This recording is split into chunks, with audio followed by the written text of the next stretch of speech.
Hello my friends and my dear students. Welcome to your own channel Biplob's Gurukul. I hope you are all doing well. Students, in this video we are going to go through the second unit of the lesson 3 questions from Honeycomb. So students, watch this video till the end without skipping it. So let's get started.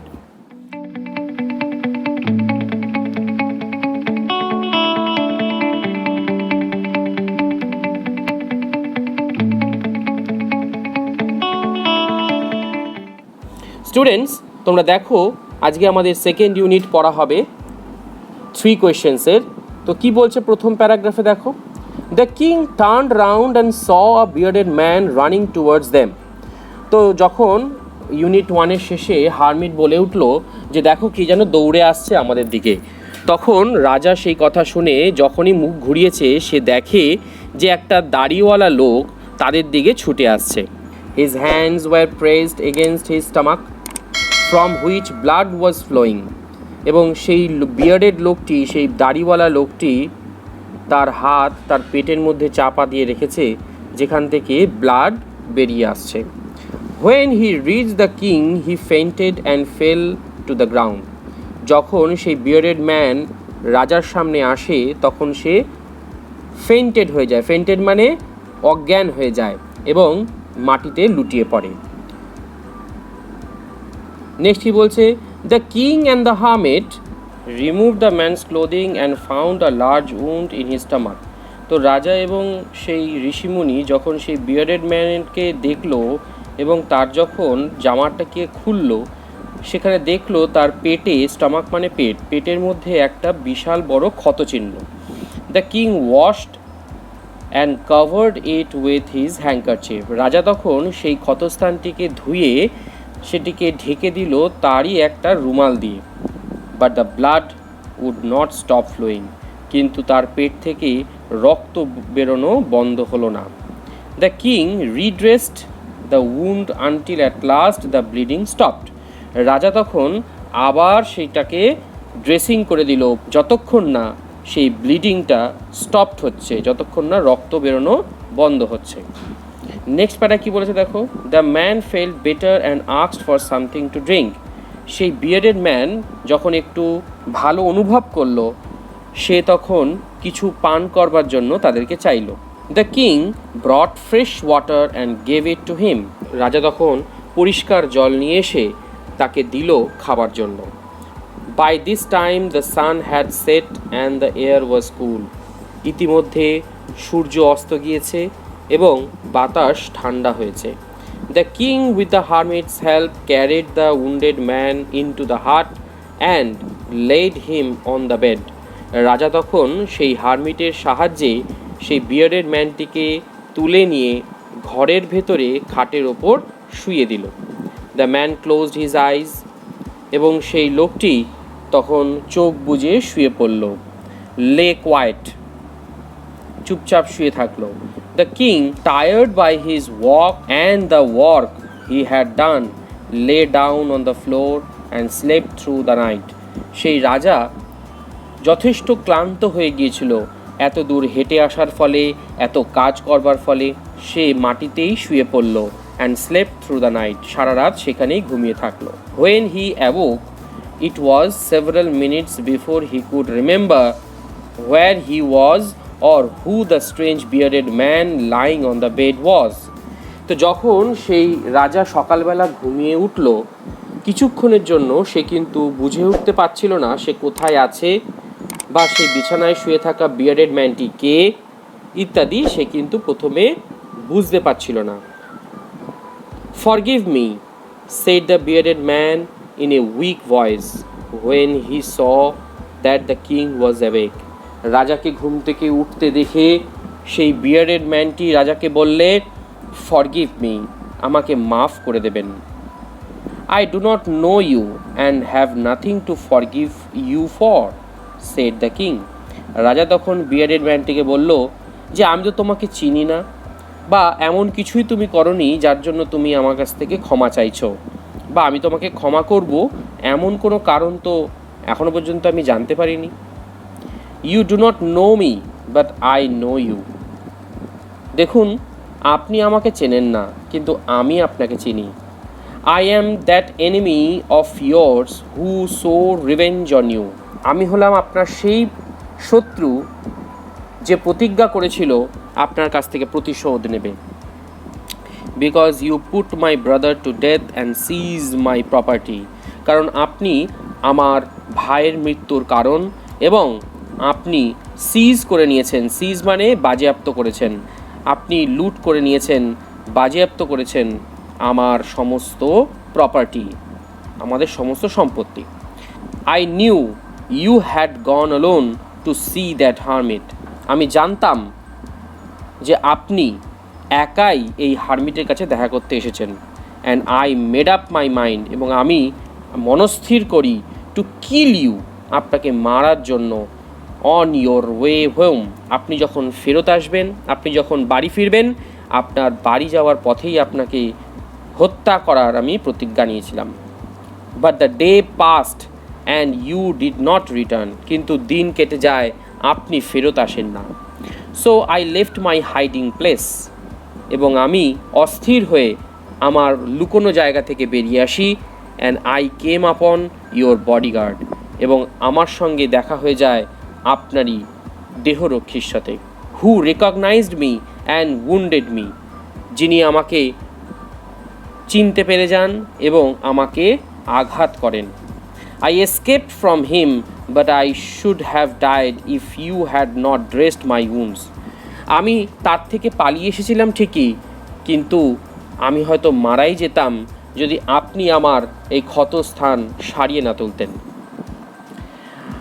Next বলছে দেখো, I wish to kill you, আমি চেয়েছিলাম আপনাকে মেরে ফেলতে। And you have saved my life, এবং আপনি দেখুন আমার জীবন বাঁচিয়েছেন। Now if I live I will serve you as your most faithful servant. এখন আমি প্রতিজ্ঞা করছি যে আমি যদি বেঁচে যাই, তাহলে আমি আপনার সেবা করব, আপনার সব থেকে বিশ্বস্ত ভৃত্য হিসাবে। And will order my sons, এবং আমার ছেলেদের আমি অর্ডার করব, আদেশ করব, টু ডু দ্য সেম, যে এই একই কাজ করবার জন্য, মানে আপনাকে সার্ভ করবার জন্য আমার ছেলেদেরকেও আমি বলবো। তাই বলছি, ফরগিভ মি, আমাকে মাফ করে দিন। নেক্সটই বলছে দেখো, the king was very happy to have made peace with his enemy so easily. রাজা তখন খুব আনন্দিত হয়েছিল যে তারই এক শত্রুর সঙ্গে তার মিত্রতা হয়েছে এত সহজেই। And to have one him over as a friend, এবং সেই শত্রুকে একজন মিত্র হিসেবে পাওয়াটা তার কাছে যথেষ্ট আনন্দের।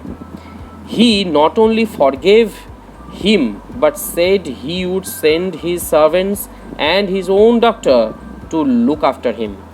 এবং রাজা কথা দেন যে তিনি তার চাকরদের বা তার ভৃত্যদের এবং তার নিজের ডাক্তারদের তাকে দেখাশোনা করবার জন্য পাঠিয়ে দেবে। And he promise to give back the man his property, এবং এটাও প্রমিস করেন যে যে প্রপার্টি তিনি তার কাছ থেকে ছিনিয়ে নিয়েছিলেন সেটা তিনি ফেরত দেবেন। নেক্সট প্যারাগ্রাফে কি বলছে দেখো, living the wounded man the king went out of the heart and looked round for the hermit.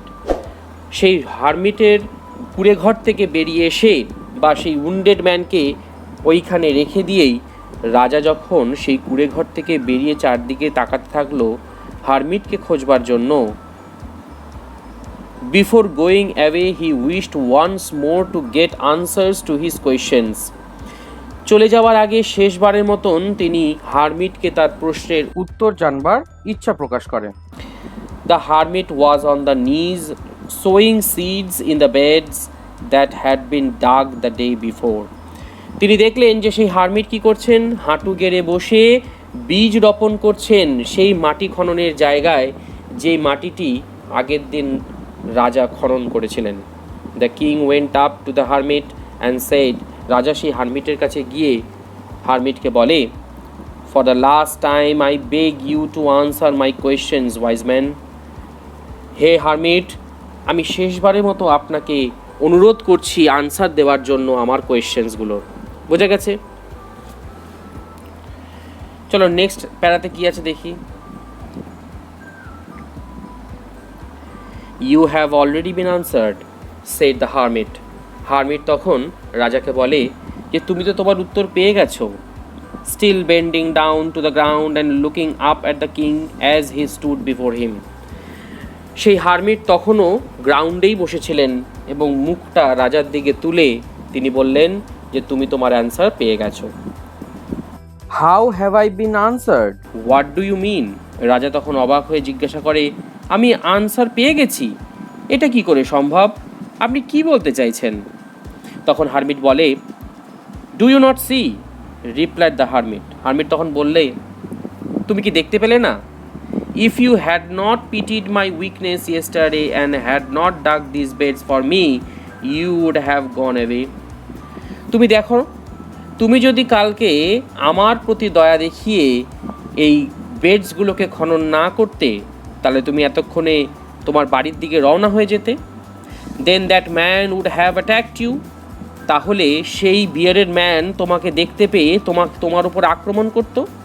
And you would have wished you had stayed with me, সেই সময় যখন তোমাকে আক্রমণ করতো তখন তুমি আক্ষেপ করতে যে আমি যদি হারমিটের কাছেই থেকে যেতাম তাহলে হয়তো এই দুর্দিন বা এই দুর্দশা আমার হতো না বা আমার ওপর আক্রমণ হতো না। So the most important time was when you were digging the beds. তাই তোমার যে প্রথম প্রশ্নের উত্তরটা তুমি চেয়েছিলে সেটা হলো আমার কাছে এখানে তুমি আমাকে সাহায্য করেছো যেই সময়টা, সেটাই হলো তোমার কাছে important time. And I was the most important man, এবং আমি হলাম তোমার জীবনের এখন সব থেকে important man. And to do me good, এবং আমাকে যে তুমি সাহায্য করেছিলে, was your most important business, সেটাই ছিল তোমার জীবনের সব থেকে ইম্পর্টেন্ট কাজ। কারণ তুমি যদি এগুলো না করতে তাহলে তুমি হয়তো সেই বিয়ার্ডেড ম্যানের দ্বারা আঘাতপ্রাপ্ত হতে বা মারাও যেতে পারতে। Afterwards when the man ran to us, the most important time was when you were caring for him. তিনি আরও বলেন যে সেটা ছাড়াও পরবর্তী সময় যখন সেই বিয়ার্ডেড ম্যানটি তোমার কাছে বা আমাদের কাছে ছুটে এসেছিল, সেই মোস্ট ইম্পর্টেন্ট টাইমটা হলো যখন তুমি সেই বিয়ার্ডেড ম্যানকে তুমি সেবা শুশ্রূষা করছিলে, সেটিই হলো তোমার জীবনের সব থেকে ইম্পর্টেন্ট টাইম। তিনি এখানে আরেকটা উদাহরণ দিচ্ছেন, বলছেন because if you had not dressed the wounds he would have died without having made peace with you. তিনি বলছেন যদি তুমি তাকে সেবা শুশ্রূষা না করতে তাহলে হয়তো তোমার সঙ্গে মিত্রতা না করেই সেই বিয়ার্ডেড ম্যানটি মারা যেতে পারত। So he was the most important man. তাই যেহেতু তুমি সেই বিয়ার্ডেড ম্যানের সঙ্গে বন্ধুত্ব স্থাপন করতে পেরেছো, তাই সেই বিয়ার্ডেড ম্যানটাই হলো তোমার জীবনের ইম্পর্টেন্ট মানুষ। And what you did for him, এবং তুমি যে বিয়ার্ডেড ম্যানটির সেবা শুশ্রূষা করেছো, ওয়াজ ইয়োর ইম্পর্টেন্ট বিজনেস, সেটিই হলো তোমার জীবনের সব থেকে ইম্পর্টেন্ট ওয়ার্ক। লাস্টে বলছে দেখো, remember then there is only one time that is important and that is now. মনে রেখো, যেই সময়টি হলো সব থেকে ইম্পর্টেন্ট সময় একটা মানুষের কাছে, তোমার কাছে, সেটা হলো বর্তমান সময়, মানে now. It is the most important time because it is the only time we have any power to act. Hermit এটাও বলেন যে কেন বর্তমানটা আমাদের কাছে সব থেকে ইম্পর্টেন্ট সময়, কারণ এই সময়টাই হচ্ছে এমন একটা সময় যখন একটা মানুষের কিছু করবার ক্ষমতা থাকে। কারণ অতীতে যা হয়ে গেছে সেইটা নিয়ে মানুষ কিছুই করতে পারবে না, আর ভবিষ্যতে কী সে করতে পারবে সেটা সে আদৌ জানে না। বর্তমান সময় যেটা, সেইখানেই মানুষ একমাত্র পাওয়ার রয়েছে তার কিছু করবার। তাই সব থেকে ইম্পর্টেন্ট টাইম হচ্ছে প্রেজেন্ট, মানে now. The most necessary person is the person you are with at the particular moment. এবং দ্বিতীয় প্রশ্নের উত্তর হারমিট বলেন যে সব থেকে নেসেসারি পারসন হচ্ছে সেই পারসন যার সঙ্গে তুমি বর্তমানে এখন রয়েছো। কেন? For no one knows what will happen in the future and whether we will meet any one else. কারণ কেউই জানে না যে what will happen in the future, যে ভবিষ্যতে কী হতে চলেছে, and whether we will meet any one else, কারণ আমরা এখন যাদের সঙ্গে রয়েছি ভবিষ্যতে তাদের সঙ্গে দেখা হবে কি না সেটা তো আমরা কেউই জানি না। তাই এখন তুমি যার সাথে রয়েছো, যার জন্য কাজ করছো, তিনিই হলেন তোমার সবথেকে important person. The most important business is to do that person good. এবং সবথেকে ইম্পর্টেন্ট কাজ একটা মানুষের ক্ষেত্রে সেটা হলো যে পার্সনের সঙ্গে সে রয়েছে বর্তমানে তার ভালো করা, তার মঙ্গল করা, সেটাই হচ্ছে সবথেকে ইম্পর্টেন্ট কাজ। Because we were sent into this world for that purpose alone. Hermit বলেন যে আমাদের যেই পৃথিবীতে জন্ম হয়েছে মানুষের ভালো করবার জন্য, এই একটাই মাত্র পারপাস যেটা ফুলফিল করতেই কিন্তু আমাদেরকে এই পৃথিবীতে আসতে হয়েছে। ঠিক আছে, তো এখানে আমাদের সেকেন্ড ইউনিট শেষ হলো। আশা করি তোমরা সবাই বুঝতে পেরেছো। যদি কোথাও কোনো সমস্যা থেকে থাকে তোমরা কমেন্ট বক্সে কমেন্ট করতে পারো, এবং আমি এই ভিডিও শেষে কিছু প্রশ্ন তোমাদের জন্য দেবো।